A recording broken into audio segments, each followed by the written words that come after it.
Assalomu alaykum aziz do'stlar, hammaga navbatdagi uzum tokimizni ustanovka qildik. Manzil Yaypan bo'ldi, O'zbekiston tumani. Xudo xolasa mana chiroyli, skromniy variantda, ranglari oppoq bo'ldi. Xudo xolasa mokriy asfalt trend bo'lib turgan edi. Uyda egasi oq rangni tanladi. Mana chiroyli qilib, Xudo xolasa sepib berdik. Ko'rishlaring mumkin. Uzum tokimizda razmeri 9 ga 10.50 bo'lgan, eniga 9, uzunligi 10.50. Ishlatiladigan materiallari hammasi 1.7 stenali, qalindan bo'lgan.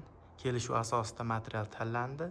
Ustunlarimiz 8 ga 8, asosiy o'q xorilarimiz 4 ga 4. Firmalarimiz 3 ga 3, har 50 sm ga tashlangan shadalarimiz 3 ga 2 profildan tashkil topgan. Ko'rishlaring mumkin.